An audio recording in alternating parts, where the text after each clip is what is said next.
pleasure to welcome Dr. Noura Al-Haddad, Her Excellency Noura Al-Haddad from the FAO, the Food and Agriculture Organization of the United Nations. She will be sharing with us the keynote today. I don't think she needs an introduction, but if you do want to read about the excellent work and career that she has, please do visit the speakers section on the platform. Dr. Noura, welcome, and thank you so much for participating in this conference with us. I'll leave the floor to you for your welcome remarks, and in a few minutes we'll be back with you for the Q&A round where the audience can ask you some questions. So over to you, Dr. Noura. Thank you. Good morning, صباح الخير. الدكتور عبد الوهاب السعدون أمين عام جبكة. Ladies and gentlemen, good morning.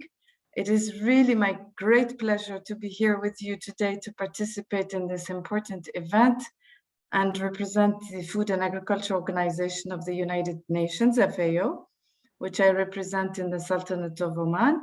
And I would like to sincerely thank JIPCA, a team headed by its Secretary General, and also our partner organization, OMIFCO, the Oman India Fertilizer Company, which is a strategic partner of ours in Oman, where I work. So my presentation or my intervention will focus on a few elements. First of all, that the supply chain, I'm going to give an overview about the disruptions of supply chains during COVID-19 pandemic, then draw some of the lessons and policy responses adopted by countries during the pandemic, and next, and then move to FAO corporate response and recovery plan. We'll discuss a little bit the regional priority actions for MENA and then for GCC, and finally we will finish with some key facts. Next, please. Very quickly, some key facts. We have seen, according to a report issued by FAO recently, that the world is off track, unfortunately, to achieve the commitments to zero hunger, because we still have between almost more than 800 million people in the world which are going to bed hungry, which is an unfortunate situation which has been fostered or worsened by the pandemic. And the high cost of healthy diets coupled with persistent high levels of income inequality has put healthy diets really out of reach for close to 3 billion people in the world. So this is the gloomy situation for the time being. So the coronavirus pandemic has crushed has crushed the global economy, generating mainly a dual shock, both on the supply and on the demand side, which has been leading to threatening food security. And in fact, even though there is enough food for everyone in the world, accessing it is another issue. It's not a given. The first shock that the pandemic has led to was the disruption of the global food supply chain. And the second blow is the resulting global recession that you have know all about. For instance, surging job losses means that people have been losing income to buy food, and it has triggered a food crisis, which is not induced this time by high food prices, but rather by lack of income, which is a difference from the previous crisis. And there is also another consequence, is a change in food consumption patterns towards more staples and less fruits and vegetables and meat and dairy, so less diversified diets. Higher rates of malnutrition are likely to persist, especially in the medium and long term.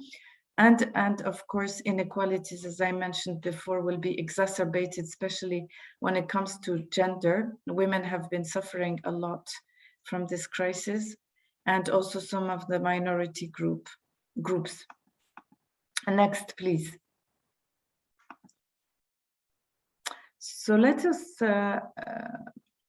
zoom into the shortages, the supply chains. There were, as I said, shortages in agricultural commodities and agricultural labor, sorry, due to restrictions on movement. There were also transport restrictions. Previous slide, please. Transport restrictions, notably for farmers to access some of the facilities, lower capacity of utilization of processing facilities due to shutdowns, including due to limited capacities of food inspections. So all these are impacting the food supply chain and of course international distribution and logistic disruptions due to the pandemic and some of the logistical difficulties, which is the reason why accessing food has been sometimes difficult for some countries. And but also I wanted to say that border restrictions often led to shortages of labor, mainly migrant labor, and to respond to their needs, countries implemented several measures, including, for instance, extension of work visa permits for temporary or seasonal migrants, relaxation of entry restrictions for seasonal agriculture workers, and also the border closures and current quarantine measures could severely impact the level of activity in trade and affected access to and availabilities of inputs, for instance, seeds, fertilizers, pesticides. And the risk is for small and medium-sized entrepreneurs in maintaining cash flow and liquidity to acquire inputs and keep their business running. For the labor-intensive food industries, such as processing units and facilities, they have been under stress. In fact, countries with labor-intensive agricultural systems had a risk of production disruptions for the three main reasons: diseases that reduce the physical capacities of workers, also the physical exposure to the virus, and quarantine restrictions. Next, please.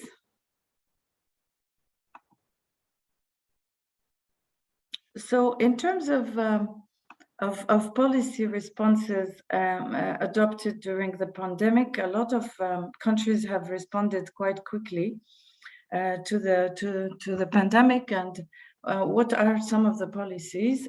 In terms of trade, contrary to what the world had experienced during the 2007-2008 food crisis, countries were less inclined to resort to trade restrictive policy measures. This is an important message. So there were no or very, very few trade restrictive policy measures. Rather, many of the countries have turned export bans into export quotas, and most of them have been already repealed or removed. And during the 2007-2008 crisis, major food commodity exporters implemented a substantial number of export restrictions, but and such measures have at that time destabilized international markets. To date, only a few countries have decided to impose export restrictions, and many of them have been imposed. That have been imposed were either transformed, as I said, or removed. There were also measures to lower import barriers. For example, many countries may suspended in import tariffs. Some of the countries as well lowered technical barriers to trade called TBT. And this is because they wanted to facilitate availability of critical food items. I think that's one of the major lessons from the previous crisis. And most of the measures, if taken, most of the restrictive measures, if taken, were done on a temporary with a temporary dimension, and they were put in place mainly in March and April 2020. And also finally there were some domestic market controls, food reserves, and we will come back to that. Domestic control measures are being implemented by many developing countries, and also increase in food procurement targets and increase of imports to build national reserves, and also managing consumer prices to ensure access of countries and also some of the countries have been putting in place ceiling prices to expand also food distribution programs. So as you can see, there are lots of measures which have been taken, and countries have been really reactive worldwide. Next, please. From FAO's side, what happened in the face of the pandemic? FAO, our organization, of course, has reacted globally by developing what we call a recovery and renewal program, which is entitled Transforming Our Food Future. While the program is being global in nature, its implementation and priority setting happens at the regional, sub-regional, and country levels.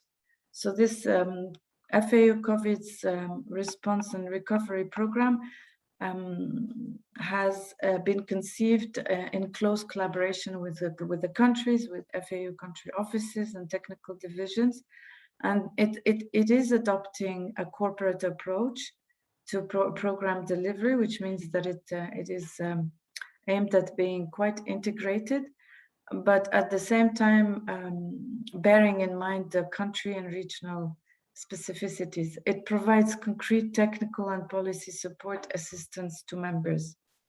For instance, it is based on 7 priorities: global humanitarian response plan, which addresses the impact of COVID and safeguarding livelihoods in food crisis contexts; data for decision making. It is about this program is about ensuring quality data and analysis for effective policy support. So we're trying to support countries to generate quality data in order to meet their targets. Economic inclusion, that's very important given the social and economic impacts of the pandemic, to reduce poverty. So there were these are pro-poor COVID responses for inclusivity and in the face of economic recovery.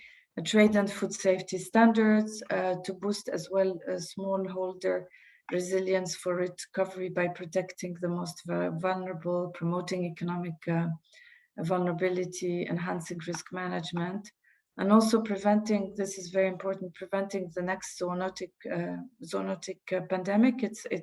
This is about strengthening the One Health approach to avert animal origin pandemics in the future, and also addressing some of the current problems, and also food system transformations. This is very important, especially that in the next few days, the UN Food Summit is going to take place in New York. We will talk about these food transformations, which is very timely and important in this difficult time. So at the regional level, the responses to COVID-19, as I said, is translated from the FAO perspective at regional level, and we have 3 streams here: providing immediate response to keep value chains alive, and then we have a medium plan to promote digitalization of agriculture, to invest in trade issues, zoonotic diseases, and then building back, which is a long-term perspective to ensure, for instance, the sustainable use of water and natural resources, promote healthy diets, reduce food waste and losses. Basically, putting back the agenda. Sorry, next. Forgot to ask you to move to the next. Basically, to put back all the pressing food security related issues on the agenda again. This is what COVID-19 has taught us. Next, please. Next, please. Yes, so as I said, building better is about increasing also private sector investment to eliminate trade barriers. It's about the digital revolution that has the potential and has shown us during the pandemic its potential through the development of e-commerce and e-platforms and some of the automation related issues to agriculture. Next, please. I'm going a bit faster because of time constraints. What are the adopted strategies in the face of COVID in the GCC? Let's move now to the GCC as an overview. All the GCC countries, as you know, have put in place both economic measures and specific measures to food security to face the pandemic and address its challenges. And in anticipation of a potential food supply disruption, in April 2020, the GCC countries adopted the Kuwaiti proposal, as you know, to create a unified integrated Gulf food security network. And this is about setting up special arrangements at border control and customs posts to facilitate the movement of basic food and medical supplies. And amongst the most important strategies also that were adopted by GCC countries to face and to enhance food security during this difficult and special moment is the diversification of import sources and foreign trade facilitation.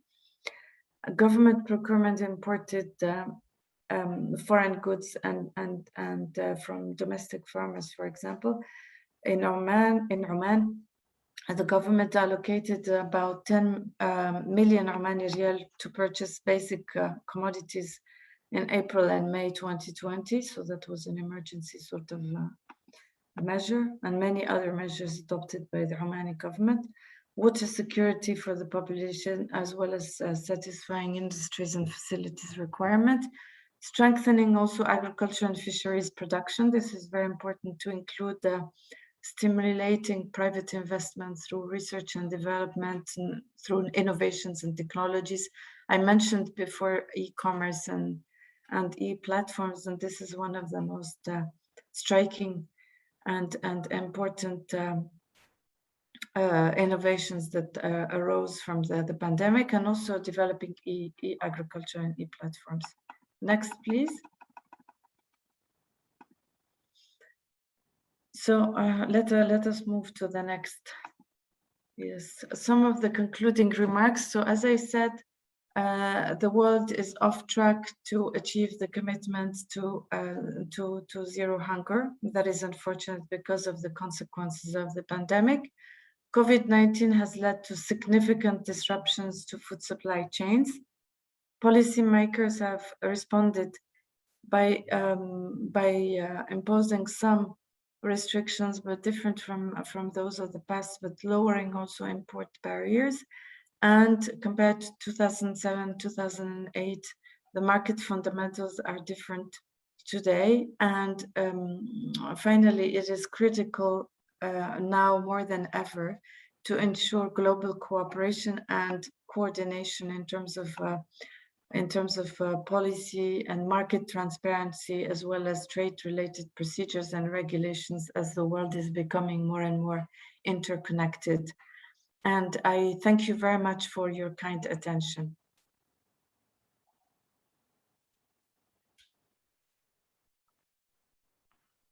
Your Excellency, thank you so much for sharing your perspectives and experiences with the COVID-19 pandemic and how the GCC countries and FAO have put in certain strategies and steps to overcome the challenges we are facing with regards to food security. While we are waiting for some questions to come up from the audience, let me ask you one or two from my side. You spoke at the end of your slides about the adopted strategy in the GCC. What has the impact been so far, and what impact can we experience or expect in the mid to long term, because I believe these strategies that the GCC have adopted are not just looking at the short term, they're looking at long term to improve their self-sufficiency in regards to production of food within the GCC. Please help me if I'm going in the right direction here. Yes, I thank you very much for your question. Indeed, as I said, the GCC countries, as many other countries, have been very active in putting in place measures, policy measures, socioeconomic measures, economic measures in order to anticipate the consequences of this crisis, and it has worked well. Now, for the medium and long term, unfortunately, as I said, also there are some negative consequences that have been coming up, notably on the issue of diversification of diets, and this is precisely the point that came up clearly from this crisis, and it is telling us as countries, as citizens, as stakeholders, that if we do not transform our food systems now, we are going to miss the boat. So this pandemic has taught us that about the criticality of transforming our food systems towards better nutrition, better management of natural resources, better environment, and better livelihood, better life, actually. So that is the reason why I mentioned quickly the UN summit. The Secretary General of the United Nations has called for the UN summit on food systems, precisely to look into what the countries have been putting in place in terms of roadmaps in order to correct the situation. Oman is one of them that has been triggering these dialogues at national level. I'm talking about Oman. This is the country I know of the best, and we have been organizing, supporting the government and the stakeholders to organize national dialogues in order to come up with concrete actions to transform food systems. Excellent. Thank you for that. Let's take a question from the audience now. Mr. Muhat Al-Shabnan is asking a very good question. I believe it's, what is the expected time frame to go back on track for the zero hunger goal that we are, as you mentioned, off track right now?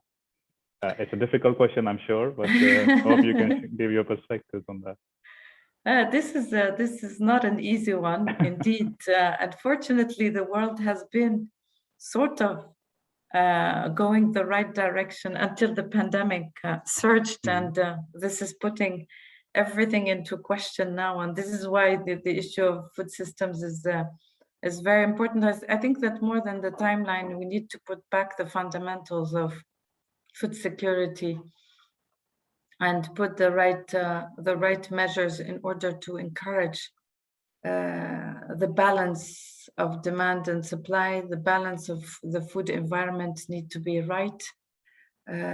We need also to seize the opportunity of this conscience that has emerged within the consumers that are more and more aware of the adoption of healthy diets in order to change paradigm, because this is all about changing paradigm. And once we change paradigm, then the situation will change, and also maybe some balances and closing the gaps of inequality worldwide, because this is not about availability of food. It's mostly about its distribution and quality. Right. Thank you. But Your Excellency, is there a tipping point? Is there a year or a date which may be counted as the point of no return? It's difficult to say, because countries are very diverse, as you know. Situations are diverse. It will all depend on all the roadmaps that there will be, or they are putting in place. It's very difficult to predict these types of issues. The most important thing is anticipation, and we've seen that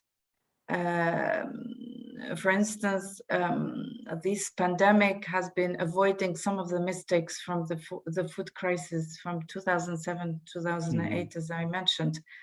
So let's hope that we will take more of those lessons that that were given to us. And mostly, I think the issue of transforming the paradigm of how we look at agriculture and fisheries is very important as well. You know, the digitalization, the new technologies, innovations are going to be more and more important to help us meet these requirements and meet the zero hunger target. Right. Thank you. So Your Excellency, you at the start of your presentation, you mentioned you shared some statistics about 800 million people going to bed hungry and about 3 billion people with insufficient nutrition, and that's just worsened during 2020 and 2021 with the pandemic. A question very important for the regional industry for agri-nutrients right now is, what is the role we can play? What are the focus areas that we should be applying our minds to right now to support this food security objectives that these countries have put in place? Yeah, thank you. This is an important question because, as I maybe alluded to before, this objective of zero hunger is the responsibility of all, and the private sector, along the sides of governments, along the sides of citizens, of non-state actors, is extremely important. And the private sector has the technology, has the knowledge, has the means also to make a difference. And this is why, for instance, in our case, we're valuing partnerships with the private sector. And your industry is even more important, as you are actually providing the seeds of the sector. And I think that we need to increase the collaboration with you, and also to continue work towards more sustainability of inputs, and also reinforcing the collaboration with farmers and the farming community that is depending on these inputs for the development of their activity.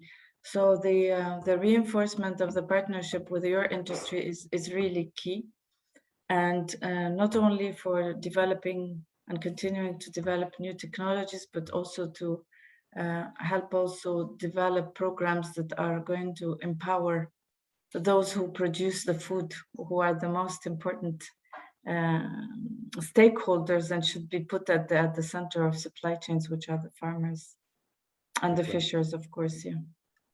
Thank you for the words of advice. As we are catching up on time, let me take another question from the audience. We have Mr.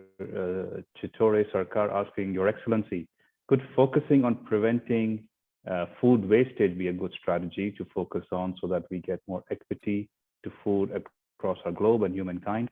And are there any efforts in this direction taken by the UN or the FAO?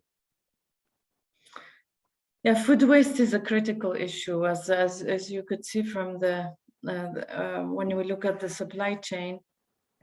The supply chain has different, let's say, steps. One of them is the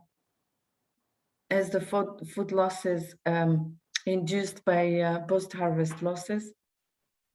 And also, on the other, that's from the supply side, and from the demand side, you have the food waste generated by the consumption at the consumption level. So yes, of course, it's important to put in place measures at FAO. At the level of FAO, we have many programs at country and regional level to tackle these issues, and that's why empowering farmers, their organizations, in order to help them develop storage facilities, and in order to develop their logistics capacities, is very important, in order to diminish and reduce these these food losses. And we have many mechanisms. I cannot go through them now, but because there are several of them which are going into that direction in order to limit this waste, which is evaluated sometimes to more than 50% of the food consumption or the production, sorry. From the consumption side, it's the same. There are many initiatives, notably generated or initiated by the private sector also, in order to reduce that. And of course, awareness raising. Awareness raising is critical. And we are campaigning with partners to raise awareness about the importance of not wasting food and recycling food. And it is all about the circular economy. And there are many, many initiatives, both at the government, private sector level, farming level, citizens level as well, that are going into that direction. And I take this opportunity also to say that we are now in preparation of the World Food Day, which is going to be celebrated on the 16th of October as every year. And this year's theme is about better production, better environment, better livelihoods, and better environment. And this is all about transforming our food systems. That is extremely apt. Your Excellency, it's been a pleasure to have you with us. Thank you so much for sharing your insights and your great wisdom. I can hear the virtual round of applause from the audience for your contribution. So thank you once again. We hope to see you very soon, and take care until the next time we do see you. Thank you very much. Thank you very much for inviting me and wishing you a successful event. Thank you so much. Shukran. Thank you so much. Thank you.